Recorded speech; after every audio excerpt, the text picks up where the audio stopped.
You're listening to Luke's English Podcast. For more information, visit teacherluke.podomatic.com. Hello, welcome to the podcast. It's Thursday evening again. It's always Thursday evening when I do this. I'm just sitting in the flat as usual. You're listening to Luke's English Podcast. You've made a very good choice. I think it's probably one of the best podcasts on the internet. In fact, I've had a review on iTunes. If you go to the iTunes store and find the podcast, there's a fantastic glowing review which I think sums up all the benefits of Luke's English Podcast. So thanks very much for, I think his name is The Bookseller. That's the name of the guy who wrote the review. Thanks very much. And it's all true. Everything that he's written, all the positive comments are all absolutely true. So, just keep listening to the podcast. Tell your friends all about it. In today's podcast, I'm joined by my friend and colleague, Ben, who's just sitting here with me. Hello, Ben. Hi. Yeah, all right. Today, what we're going to do is I'm going to first have a little chat with Ben, find out a little bit about him, just to introduce him to the world of podcasting. And then we're going to talk about travelling. Actually, we're going to talk about going to India because we both went there earlier this year. So we're going to be talking about travelling, going to India. And then in the third part of the podcast, we're going to look at some of the language that we used. And basically, we're going to use some really, really useful, really important language that you can use when you're talking about travelling to foreign countries on holiday. Okay? So that's what's going to happen in the podcast.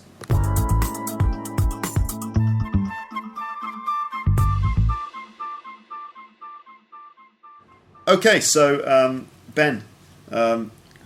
How's it going? Yeah, good. Just finished work for the day. Yeah, cool. So actually Ben works in the same school as me. How long have you worked there? I've worked there about 4 years now, but I've been teaching for about 6.5, 7 years, I think. Right. Okay, where did you work before? I lived in Oxford for a little while, I was working there for a while. That's Oxford University? No, not quite, but no. Okay, but language school in Oxford. Okay, but not Oxford University. No. Oh, okay. No. All right, but it's still a good. It was still a good school. Very good school. It was in Oxford. Oxford's very good. Right, of course, yeah. Oxford. Yeah, everyone knows Oxford, right? Okay, cool. So did you what did you do at university? Oh well, I studied in Manchester, and I studied social science actually, which is it's quite a mixed subject. I studied a bit of sociology, a bit of economics, a bit of business, a bit of politics. Oh, cool. And then I finished there, and I worked in an office for a little while and didn't like it. It was not for me. No, and I started teaching. Yeah. Oh, cool. So do you teach business courses? Yeah, well? I do. Yeah, I teach business. In fact, I teach a variety of different courses. Exam courses, general English, a lot of business. Right. Yeah. Right. Cool. So you're like a really good teacher. Well, not always, but yeah, I like to think so. Yes, I think so. Now, actually, you did the diploma qualification, didn't you? Yeah, that's right. Yeah. I did that at University College London. Yeah, UCL. Yeah. So that's a really good. That is actually a good university. Yeah, it's very. Yeah, it was good. Yeah. That and you did it with the same person that I did it actually, because I think you did the course 1 year and I did the same course the year after. Yeah, that's right. We had the same teacher and everything, which is kind of cool. Wicked. So you live nearby, right? You live sort of... Yeah, I live just down the road in West London. I live quite near the river, which is quite nice, the Thames. Yeah. I go and sit by the river sometimes after work. That's quite nice just to chill out. Yeah. Wicked. And aren't you a QPR fan? Yeah, definitely. I love QPR, yeah. Yeah, that's cool. Queen's Park Rangers, in Shepherd's Bush in West London. Yeah. They're not in the Premiership though, are they? No, unfortunately, no, they're not these days. They used to be, now they're in the Championship, which is the second league in England. It's like one down from the Premiership. Yeah, right? yeah. Why don't you support like a Premiership club, like Chelsea or something? Well, yeah, don't really like Chelsea, to be honest, but usually you choose a team when you're younger, which is usually your local team, and then you stick to that, basically. Right. So when you decided to support QPR, were they good then? They were good, yeah, they were. They were much better than they are now, but I still live and hope that they will get better. Yeah. Well, they're one of the biggest. I think they're the richest club in the country. Yeah, well, they were taken over, last year by some very wealthy millionaires. Yeah, it's like an Italian guy and an Indian guy. Yeah, that's right. They work in Formula One. Some right. of the owners of QPR. Okay, so they're actually really rich. So who knows? Soon, hopefully, they will become the next Chelsea. I live in hope. Yeah. Yeah. Let's hope so. Let's hope so. Cool. All right. Well, wicked. Nice to sort of have a chat with you. I hope that everyone out there in internet land knows a bit more about you now. Yeah. Yeah. Great. Cool. Now, actually, I'm going to write on the webpage some of the language that Ben and I used in that conversation, because when you study English at school, or when you come to England and study English in a class, they always teach you, when you're introducing yourself, these kind of really silly, strange questions, right? Like, for example, we would say in a language class, they say something like, "What are your hobbies?" Right? But I don't think we ever actually say what are your hobbies. Not really, not in a natural conversation. It's kind of strange. No. If you're like in the pub and you meet someone, you would never really say, "So, what are your hobbies?" Just it'd be very strange. It's strange. And also, they say, "What are your hobbies?" and what else they always teach in those things. It's like, how many people are there in your family? Yeah, again, it's quite a strange question to ask someone. And do you like pets?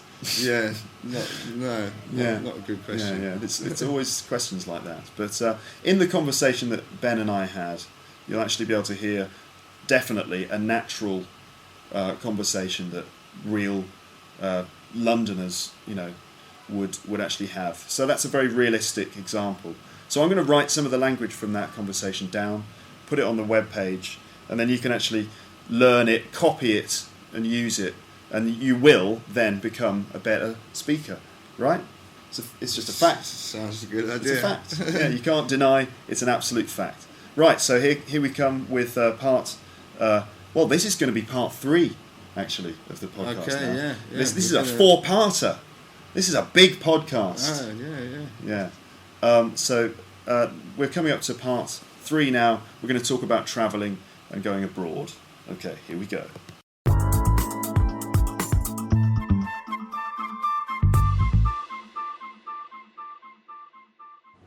Right, so now Ben and I both went to India on holiday this year, right? Yeah, that's right, yeah. But at different times. So, I went right at the end of January for about 2 weeks. When did you go? Yeah, I went in February, actually, for 3 weeks I went. Right, cool. Now, I actually went to Goa, and I stayed in Goa, which is like on the west coast. Is it the west coast or the east? Yeah, that's right, it's the west coast. It's the west coast of India, right? And it's kind of like this really beautiful place. It's very cheap to go to now. I also did a little trip to Hampi.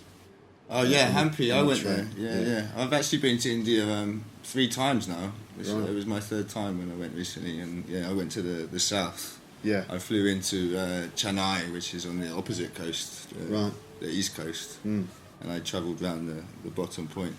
Okay, you travelled all the way down round the bottom point of India. I didn't go to the very bottom. I sort of cut the bottom bit out, but that's it was cool. Yeah, nice. I was in Kerala and Kerala. Yeah, I've never been to Kerala, but everyone says it's great.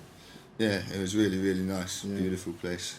But India is just a sort of pretty special place, isn't it, really? It's kind of, it's pretty amazing. Yeah, well, I just love it because it's just so different from what I'm used to in London. And, yeah, just the mix of culture and colour and smells. And, yeah, it's very, very vibrant, and maybe sometimes a little bit too much. It's quite chaotic. But, yeah, that's right. Well, I was just thinking of, in order to describe all the different aspects of India, right? We could just talk about the good things first. Yeah, right? Just list all the good things about it, and then list all the bad things about it too. Yeah. Right? Now, I think there are more good things than bad things, of course, because it's a great place to go. go. Oh, no, I love it there, yeah. But it's kind of a crazy place, isn't it? It's very crazy, yeah. I mean, you walk down the streets and there's just... everything's happening at the same time. There's cars and people and cows and horses and everything's going on. Yeah, it's just very, very chaotic. But the good things are, I mean, it's cheap, right? It's cheap. Yeah, certainly for us, we've got our currency is quite strong. But, that's right. It's pretty cheap for us. It's a good exchange rate. The exchange rate works out really well, and Yeah, even though the pound has actually dropped in value, I think. Yeah, it has recently. Well, with all the financial problems at the moment. Yeah. Basically, I don't know if it's the same in everyone else's countries, but in England, our economy is a bit screwed, basically, because a load of bankers decided that they would just misuse all our money and lend it to each other all the time. So they've really sort of messed everything up. So as a result, we're all paying for it because we've got a bad exchange rate and people are losing their jobs and things. It's the recession. It's the credit crunch, they call it, I think. That's right. The credit crunch. Yeah, it's not fun. But anyway, compared to India, compared to the rupee, the pound is extremely strong. Yeah, the other good thing in India, I mean, for us, is that the weather's so good. It's pretty hot most of the time. In fact, sometimes we're a bit too hot. Yeah, it's like sort of in the 30s every day. Definitely. And it's very, very sunny. Yeah, that's right. Yeah, it's kind of like in Goa. The sun just shines all day. There's a perfect clear blue sky, and it's just like 34 degrees or something. Yeah, a light breeze. Yeah, light breeze. You can go sunbathing if you want. But sometimes you might find it's a bit too hot. Yeah. But what's nice about Goa is it's really chilled, isn't it? It's a really relaxed vibe. Yeah, that's right. It's totally chilled out. You can just actually what happens is you get up in the morning and you kind of make some plans. It's like, right, what are we going to do today? And then you go out in about sort of 10:30 after you've had your sort of banana smoothie for breakfast. You go out onto the beach and just do a bit of sunbathing, and then before you know it, you're just absolutely baked out there in the heat, and you can't move. You just got to stay there all day and just maybe have a bit of a swim in the sea, but just basically lie in the sun and do nothing. Yeah, it's quite nice. Yeah, I don't like doing that all the time when I'm travelling. But for a few days, it's definitely nice. Yeah. That's right. Yeah, it's great to be able to get out and do some extra travelling, but you do find that time just sort of, just slips by. Yeah, definitely. Yeah, and you need to relax when you're on holiday. So that's right. It's a positive thing. I think. Yeah. Another good thing about it is the people are just really, really friendly. Yeah, definitely. They speak reasonable English actually. Sometimes they're not perfect. Their grammar's pretty bad, but they can communicate very well. Yeah. And, that's quite important. So it's quite easy for me, well, it was when I was there, to speak to people. Yeah, they've got a sort of kind of basic English, which is very typical. They all sort of learn. And actually, some of the people I met there learned really good English. Yeah, I met some people who spoke perfect English. Yeah. The one guy who we stayed at this accommodation, and the manager had a perfect British Cockney accent, and he'd never ever been to London. But he was like, all right, mate, all right, how's it going, all right? Speaking like a geezer. Yeah, he was all right, mate, all right, geezer, like that. And he was just from Goa, he'd never left Goa, but he had that accent. Yeah, amazing. Interesting, yeah. But a lot of them just have a sort of basic English, which is like, reduced to stuff like, you want rickshaw? You want taxi? Yeah, the grammar's not great, is it? Yeah, it's kind of basic. Be a bit improved. Yeah. Well, yeah, but it's all right, it's cool. What else is good about it? I like the food actually. Not everyone likes curry, but I'm quite a fan of it. It's very popular here, isn't it? Yeah, we love curry in England. Yeah. Yeah. They have lots of like local curries as well that you can get there, right? Yeah, lots of fresh fish and sort of Goan curries or Kerala curries. That's right. Yeah, all that fresh fish. I think it's called kingfish. Yeah, that's right. Yeah. Don't they sort of send guys out on these wooden boats to kind of go fishing? And if you wake up early, you can see them pulling the nets in the morning, catching the fish. Yeah, cool. What else? I mean, it's just very nice to like be on the beach when the fishing boats go out, because sometimes they ask you to push them into the water. Yeah. And then they're out there for like 4 hours, And then when they bring all the fish back in the nets, then all the women come out and they collect all the fish and they carry it all back somewhere. Oh yeah, and they carry it on their head, don't they? In like a They put like a pad on their head, and then they carry it on their head, and they're all wearing like these beautifully coloured saris. You know, really colourful. Yeah, very beautiful clothes that they wear. And there's like the old part of Goa as well, which was a Portuguese colony, I think, because it was sort of colonised by the Portuguese. So there's a lot of Portuguese architecture. And it's quite Christian. There's got quite a lot of Christians there. There's churches, isn't there? Yeah, that's right. But as well, there's like Hindu temples and things too. Yeah, and quite a lot of mosques actually. It's quite a big mix, isn't it? Yeah, it is. That's another cool thing about it, is that everything's sort of diverse and they're quite open-minded. You know, it used to be a popular place for hippies. Yeah, back in the 60s, I think a lot of people from here came to Goa. That's right, and I mean, like they have sort of big parties on the beach out there and stuff like that, don't they? Yeah, and there's just lots of like sort of places you can stop and have a drink and have a milkshake or something. It's nice. It's cool. Tell you what is fun actually, if you get like a taxi or a rickshaw for just the whole day, you can just like meet a guy and, you know, agree that he will just take you round everywhere all day, and then you just pay him at the end of the day. Yeah, they really look after you. They give you like a sort of guided tour, don't they? Yeah, it's quite useful. Right. And hiring scooters is cool. Yeah, I had a scooter for a couple of days. Yeah, and it's quite nice because I got to see a bit more than what I would normally maybe. So and you can also sort of go off on different directions and not really plan where you're going. You can kind of go off the beaten track. Yeah, that's right. Yeah. And it's really nice if you're on a scooter and you're riding through like a little town somewhere. Then all the children come out into the street and they'll go, hi, yeah, hello. They all want to speak to you and wave at you. Yeah, that's right. They all want to like ride on the scooter and stuff. It's really cool. Yeah. So. I mean, Hampi is great. It's like this old sort of pilgrimage site, and these huge, beautiful temples everywhere. It's absolutely stunning. Yeah, and there's loads of like big rocks around. Yeah, that's quite interesting. That's right. These huge boulders of piles of stones, and nobody really knows how it happened. It's very strange, the landscape. It's like someone's placed them on top of each other. Yeah, it's very atmospheric. Yeah, actually. Yeah, so generally, you know, Goa, India, is just really cool, isn't it? But there must be some bad things there. There are. There are bad things. Okay, well, let's look at those bad things, shall we? Yeah, so what is bad?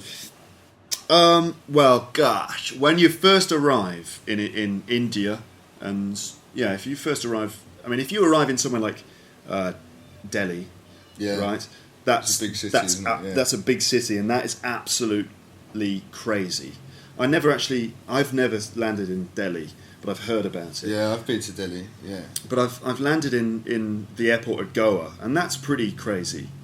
Well, what do you mean when you say crazy? Well, it's kind of like you come out of the airport, and there are loads of people everywhere, loads of taxis and rickshaws there, and just loads of people who just keep hassling you. Yeah, the hassle's really bad, isn't it? Yeah. People always coming to you and asking you questions. It's like, you want rickshaw, you want rickshaw, taxi, accommodation. You know, it's like, whoa there. Just chill out, man.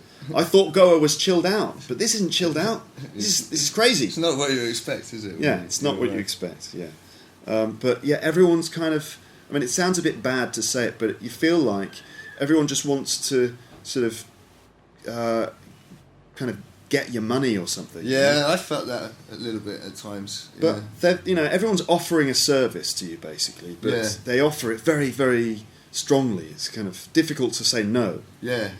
And then some people really hate that actually, don't they? Yeah. They really don't enjoy the experience because of that. Yeah, that's right. Yeah, it can be a little bit scary. Yeah, it can. Yeah.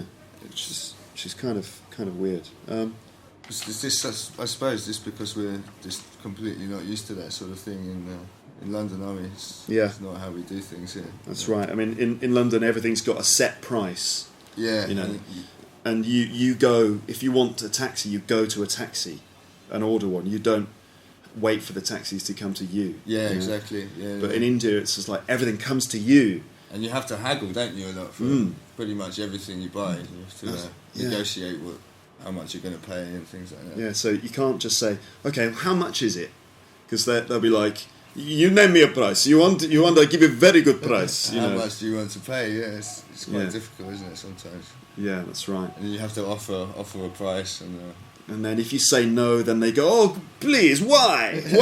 Everything's why. And they look at you with this painful expression of like, but why? So it can be difficult just to go shopping. Yeah, definitely. I'll tell you another thing I think that's pretty bad about India, which I didn't enjoy, with the toilets, actually. Yeah. God, yeah, the toilets. And sometimes you get a Western style toilet, yeah, and that's all right, I suppose. But some of the toilets are different. Yeah, they're slightly different. Yeah. I mean, how would you describe it?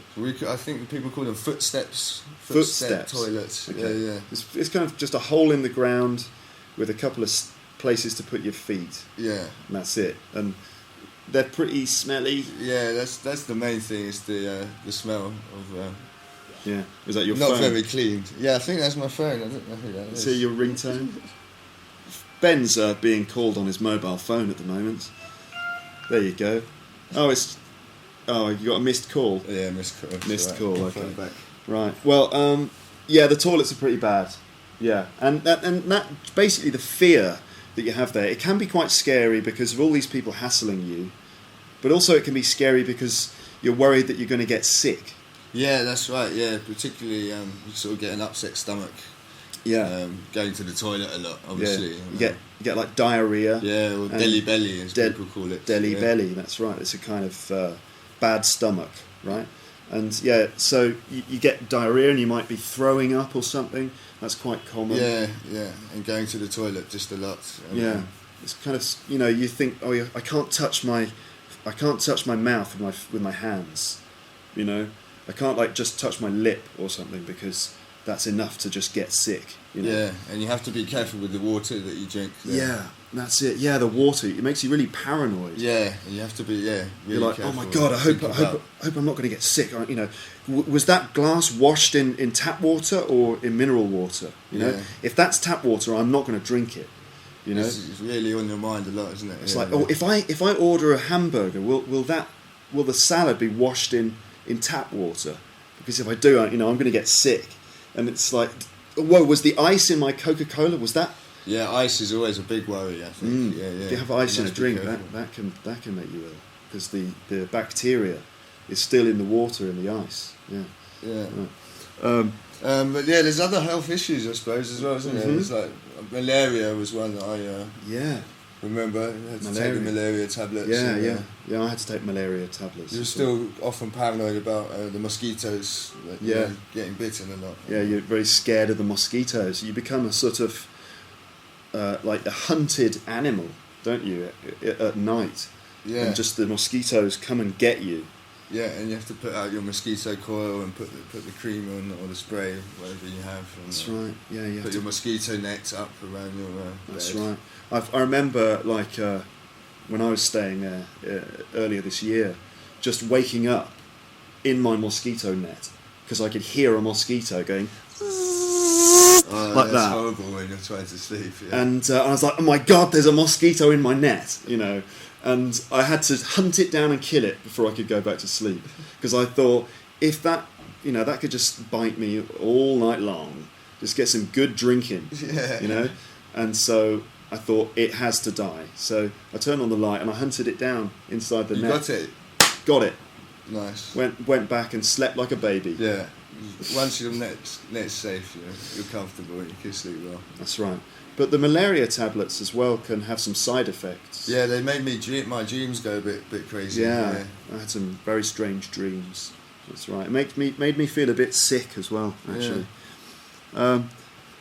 Okay. I don't know, what else is... Yeah, what other bad things are there's there? kind of... It's like India, I've got more positive things to say. Definitely, yeah. It's a fantastic place. But there is quite a lot of poverty Oh yeah, that's quite bad. It can be quite depressing, can't it? It can make you feel a bit guilty. Definitely. You think, definitely. I'm from a very developed country, and I've got lots of money, really, you know. In comparison, certainly. That's right, and I'm going to this place on holiday just for pleasure, but they live in these conditions, and I you know, and you feel like when someone is trying to get money from you, you think to yourself, I don't want to just give him money for no reason, you know. But then, actually, what you're sort of haggling over about 5p. You know? I know, yeah, it's really strange feeling, isn't it? Yeah, so. But you're still quite determined not to give them the money. Yeah, it's like you know, I could buy, I don't know, I could pay 295 rupees for this taxi ride, or I could pay 290. And what you're haggling over there is about 20p. Yeah, it's not much. Yeah. But still, it's the principle quite often, isn't it? You know, if you agreed the price, then... Yeah, that's right. Yeah, you know, that's what it is. So, you know, I think probably us Europeans or us English, you know, when we go there, we're terribly English. Yeah. You know, so, no, I can't pay 295. That's, you know, that's at least as far as the railway station. That should be 285, surely. Yeah, you know. Always worried about being sort of ripped off. Yeah, you know, we're very keen to look after our rights as consumers. As people, yes. That's right. But in general, it's great, isn't it, really? I don't suppose there's... I mean... I suppose sometimes it's just very difficult to be there. Like if you have to make a journey. Yeah. Sometimes you sort of want to maybe escape for an hour or two. But I mean, if you want to travel, for example, from Goa to Hampi, you've got to arrange probably an 8-hour train journey. Yeah, it's not easy. Yeah. You have to go to the travel agents and try and understand, you know, everything. How the trains operate and how to book your tickets. And you're always worried that you're going to miss the train, or that the train will be very uncomfortable. Yeah. Yeah. It's quite difficult because some of the signs I remember were not written in English as we know, they're written in other languages, other scripts. Yeah. So yeah. It was quite hard to know where you were going sometimes, I remember. Yeah, definitely, yeah. Okay, but basically, I think on balance, India is great, isn't it? India's a great country, yeah. As I said, I've been there 3 times now. Mm. Yeah, and I just love it. Yeah, I'd go back again, in fact. But how would you summarise India in 3 adjectives? Crazy, vibrant, and fun. Yeah? Yeah. Yeah, I'd go for crazy, and I'd have laid back. Okay. Like Goa is very laid definitely back. Goa, so crazy, laid back, and what else? I can't think. There's too many adjectives to describe India. I think. There must be a word that... It's a bit of an unfair Well, there must be a word question. that I can use to describe the fact that I can't think of an adjective to describe it. So it's kind of... does it make you speechless? Or speechless, something? yeah. Your mind's gone blank. Or, I'm speechless. That's how amazing it is. So go there and check it out. Yeah. So that's it. That's the end of our conversation about India. Yeah, no, that was nice. Thanks. Nice, yeah. Thanks for speaking to me. Good conversation. Yeah. Right. So, what are your hobbies? I'm not going to answer that question. That's a weird question. Okay, so that's the end of part 3. And remember, this is a 4-parter. You're getting extra today, extra parts, right? It's a bonus part. Bonus part coming up now, part 4. We're going to look at some of the language that we use there to describe travelling to different countries. Yeah.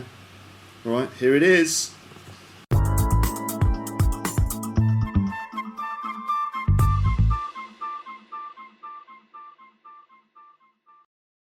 Okay, the first thing I'd like to say about that conversation is I'm personally very embarrassed, actually, that at the end I couldn't think of 3 adjectives to describe India. I don't know if you noticed, but I thought of crazy, which Ben already said, so I didn't really think of that myself. And the other one was laid back, which is okay. And the third one, I couldn't think of anything. So I'm quite embarrassed about that, because I'm an English teacher. I should be very articulate, right?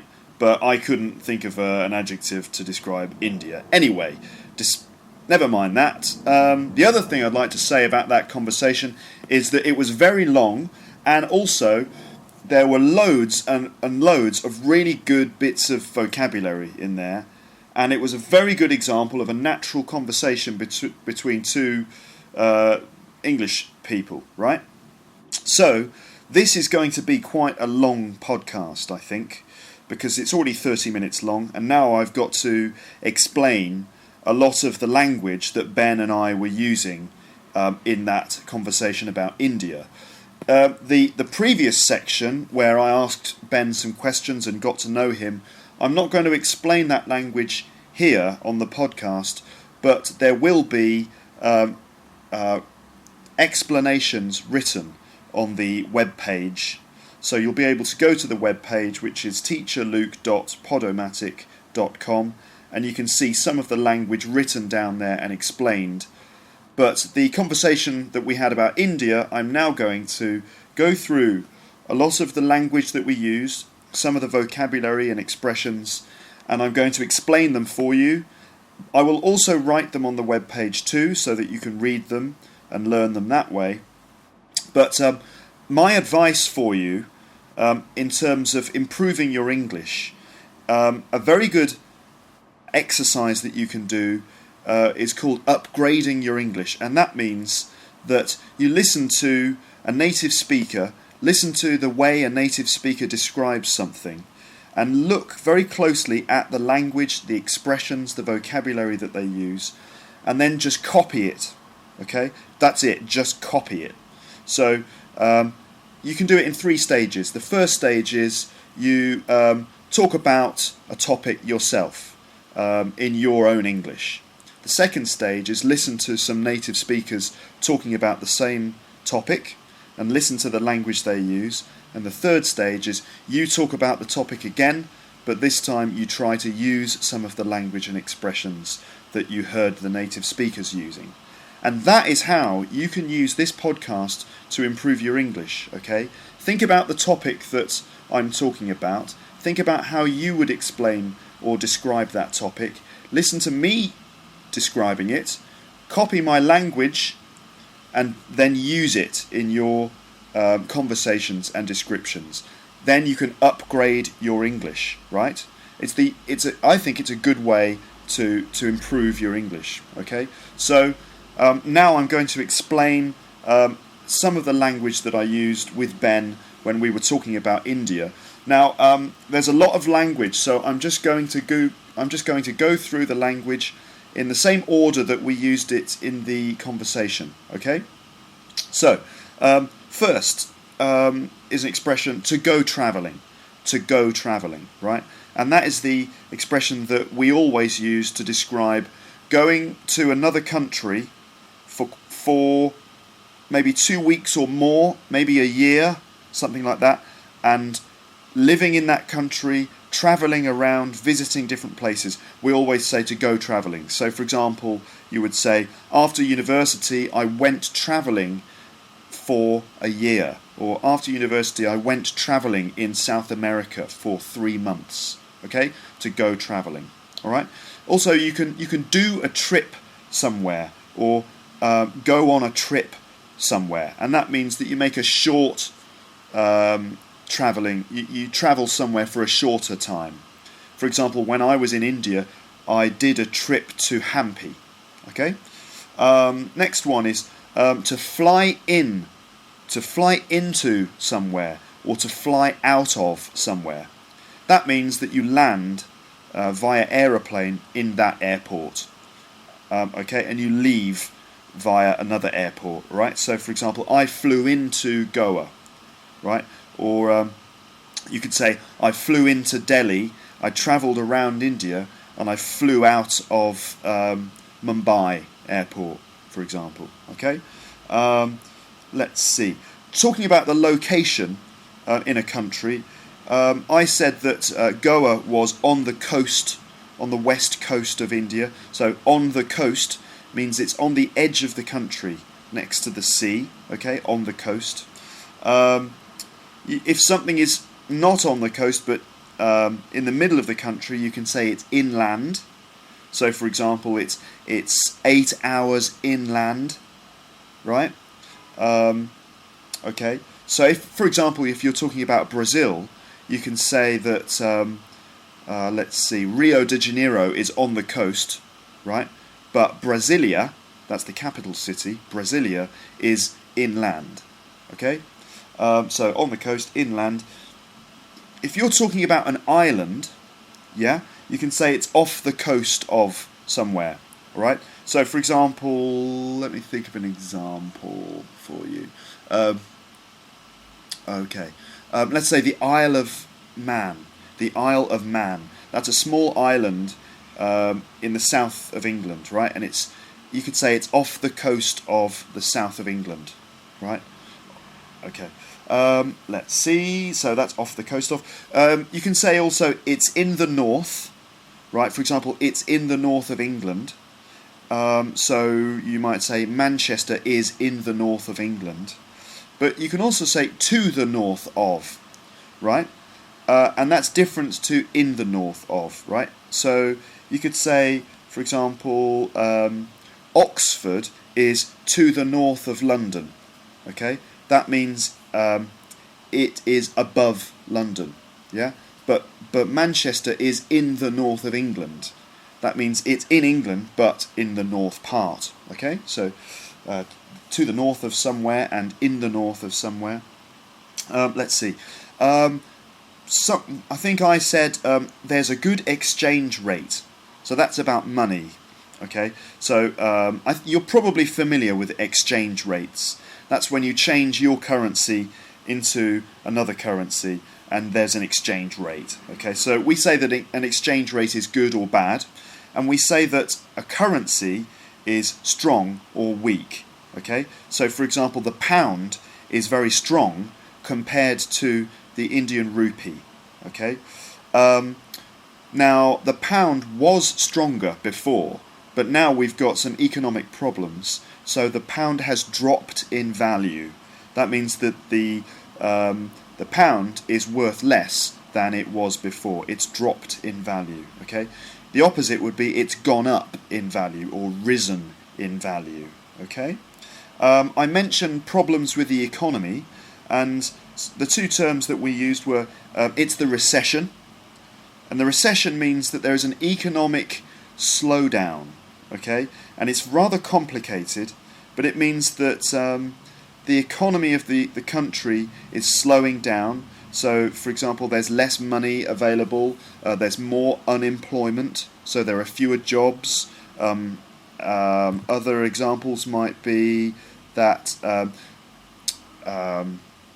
businesses are making less money, people are investing less money in things. Incomes of businesses and households are going down, so that's a recession, and England or Britain is in a very big recession at the moment. The other expression I used was the credit crunch. The credit crunch. The credit crunch describes the problem that is in the financial system, and credit means money that people lend to each other. Okay. So banks often lend each other money. Now, no real money changes hands. They don't actually give each other coins or notes. They give each other a promise to pay the money back, right? And that's known as credit. And if there is no credit available, you can say there's a credit crunch. The crunch means that it's a time of pressure, because there's nothing available, right? So that's the credit crunch. Okay, we talked about the weather, and we said it's very hot and sunny in India, but there's a light breeze. A breeze. Now, a breeze is like a little wind, a light wind. And it's very nice if you're on the beach and it's very sunny and hot, if there's a light breeze that comes off the sea. Okay, so it's a little wind that can keep you cool. It's very, very nice indeed. Let's see. Someone said what's really nice about Goa is that it's really chilled, isn't it? Okay. Now, if something is chilled, it means it's relaxed, it's easygoing, it's laid back. So you can say it's chilled, or it's chilled out. Chilled or chilled out means it's relaxing. Okay. Ben said, "There's a really relaxed vibe." There's a really relaxed vibe. It's quite an informal expression. A vibe means an atmosphere, a vibe. Okay. And so, so in Goa, for example, there's a really relaxed vibe. The atmosphere is very relaxing. It's very chilled out. Okay. I was talking about sunbathing, and I said, before you know it, you're absolutely baked in the heat. Okay. Before you know it is a bit like saying that something happens very quickly, and you don't expect it. Okay. So before you know it, you're absolutely baked in the heat. To be baked means that you're very, very hot. It's like you're cooked in an oven, baked in an oven. But you can be baked in the sunshine as well. So before you know it, you're absolutely baked in the heat. I said, you do find that time just slips by. Okay, time slips by. That means time just goes by and you don't realise. But maybe you're lying on the beach doing nothing and time just goes past without you realising. Okay? Lots of language here. Don't forget, I'm going to write it down on the webpage so you can check it. I was talking about accents and the English that the local people have. And I mentioned that one person I met had a kind of London Cockney accent, and he was saying, "All right, mate, all right." Now that's a kind of Cockney accent. "All right, mate." Yeah. Now, all right or all white is what people often say when they meet each other. It's like saying, "Hello, how are you?" "All right, mate." "All right." Or "All right, mate." Yeah. People call each other mate. It's like friend. Okay. So "all right, mate" means "hello, mate," or "all right, mate. How are you?" Right. I said he was speaking like a geezer. Yeah. "All right, mate. All right, geezer." A geezer is just an informal word for a man. Okay, a man. Like in America, they say a guy, but we'd say a bloke or a geezer. Yeah. Okay. So I mentioned that the women on the beach, the local women, wear these beautifully coloured clothes. Now the clothes are called saris. A sari is a kind of, I think it's a traditional kind of clothing that women in India wear, and they usually are decorated with beautiful colours. Okay. Now I talked about the old part of Goa, and I said that the old part of Goa was a Portuguese colony.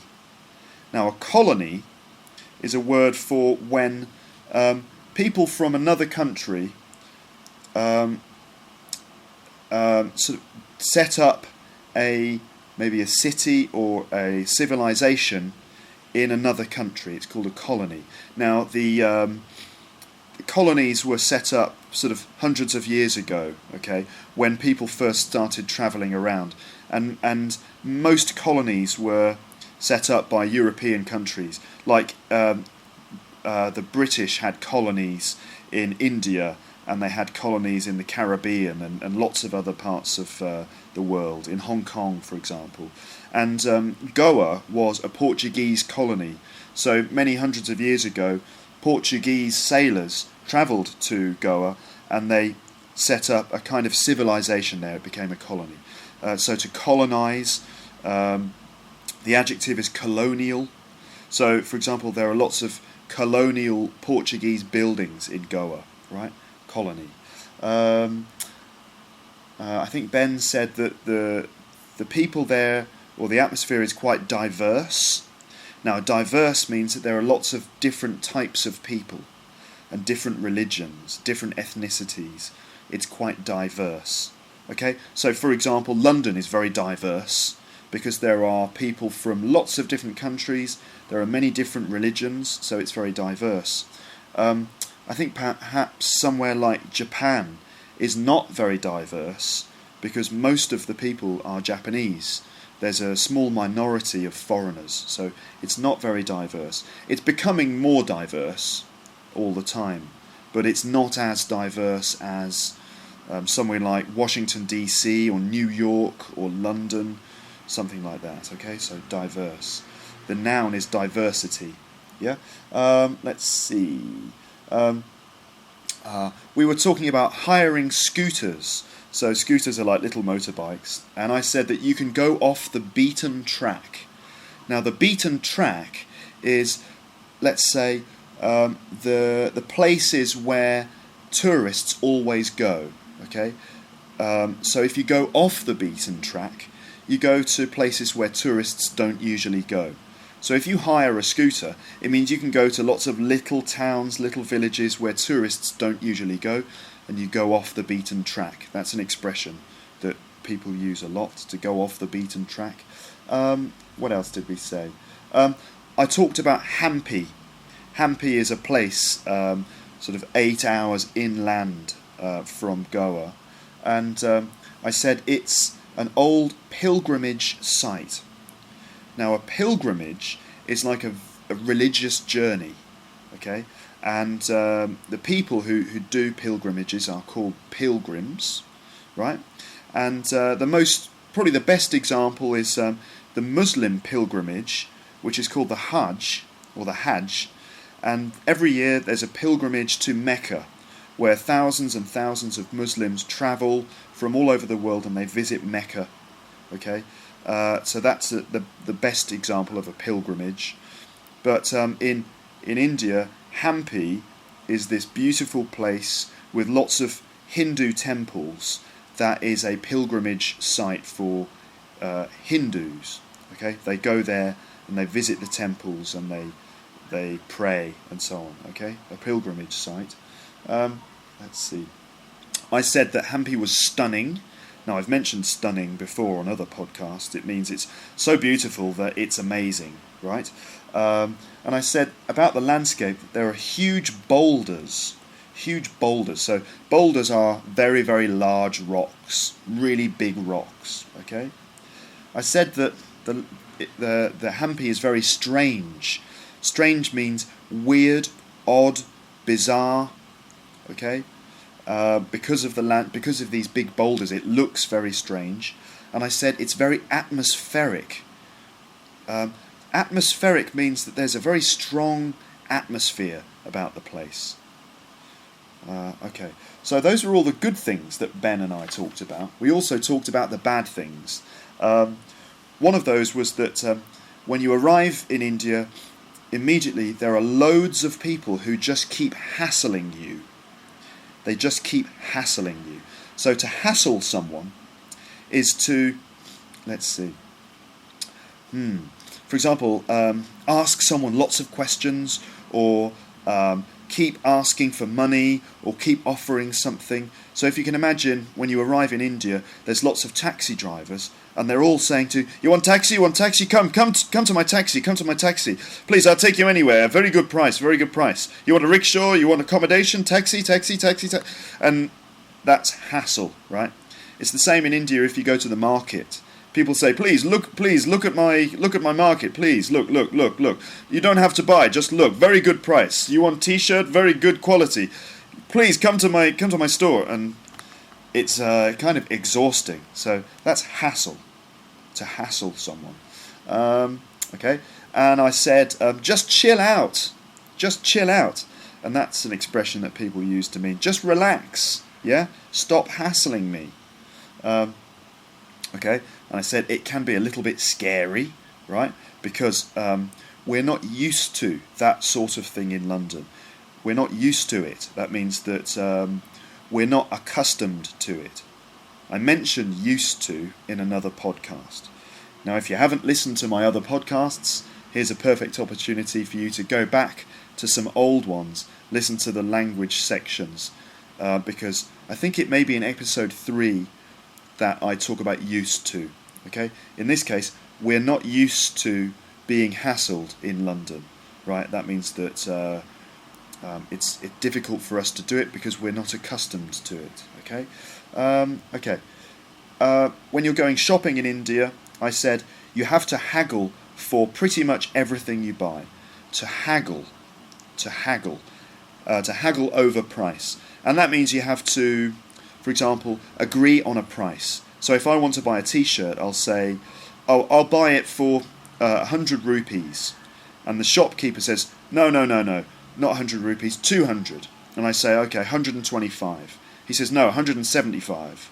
And then I say, okay, 150. And he goes, okay, 150. So that is to haggle, or to haggle over price. Okay? And in India, you have to haggle for everything in markets, right? Ben's mobile phone rang during our conversation. You probably heard his ringtone. Something like that. And I said to him, oh, have you got a missed call? A missed call. Now, a missed call is when the phone rings and you don't answer it, and then you look at your phone and it tells you that somebody called you. And in England, we call it a missed call. Okay? I've got a missed call.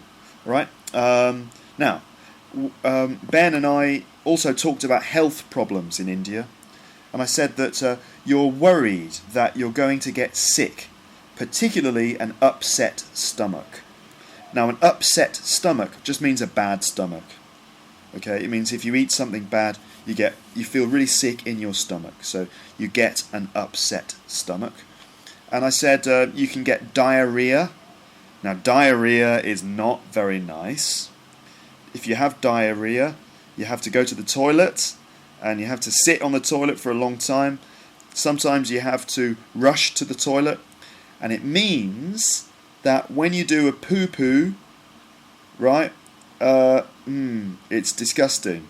It's difficult to explain this without being rude, but it means that your poo is kind of like liquid, yeah? It's disgusting, isn't it?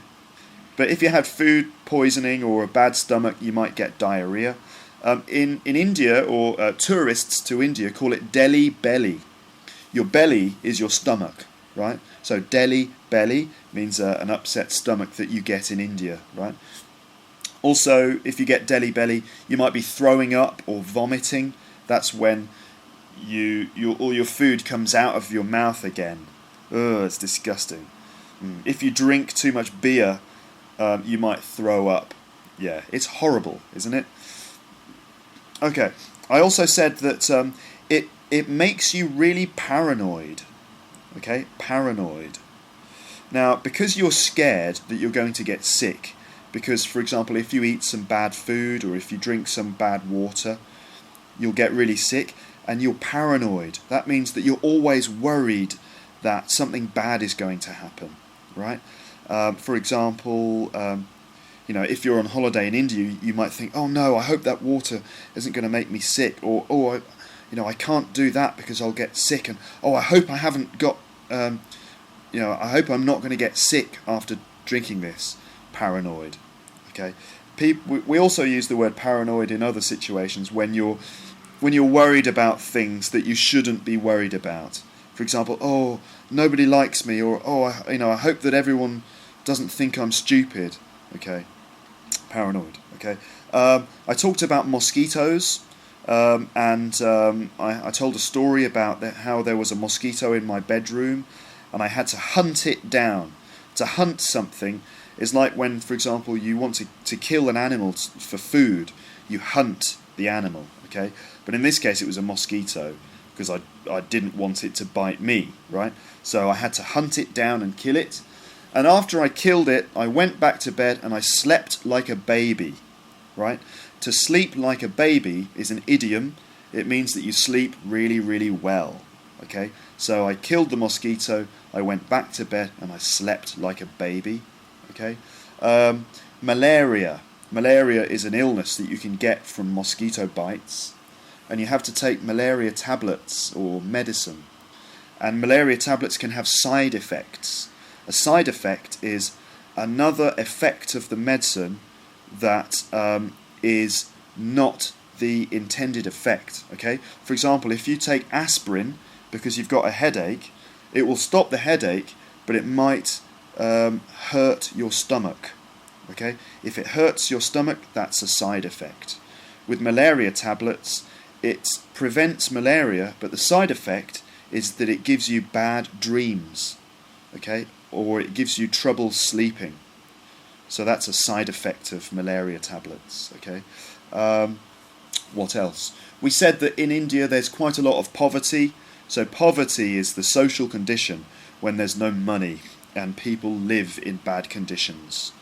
Okay, so for example, third world countries or developing countries have a lot of poverty, and India is no exception. So it's quite depressing. Depressing means it makes you feel a bit sad, okay, and it can make you feel guilty, especially if you think about how much money you have and how much money the other people in India have. You can feel like it's your responsibility, so you feel guilty about it. What else?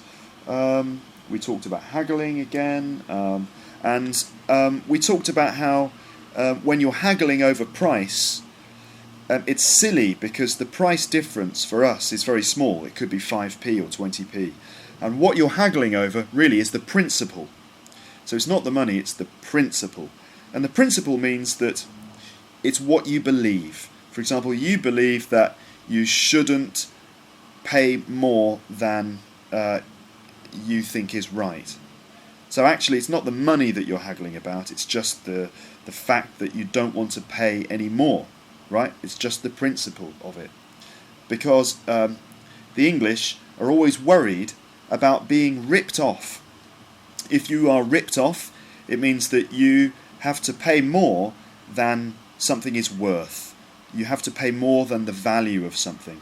For example, if you go to a shop and you want to buy a can of Coke, a can of Coca-Cola, and normally it's about £1, but if somebody charges you £5, then you have been ripped off. You can say, what a rip-off, okay?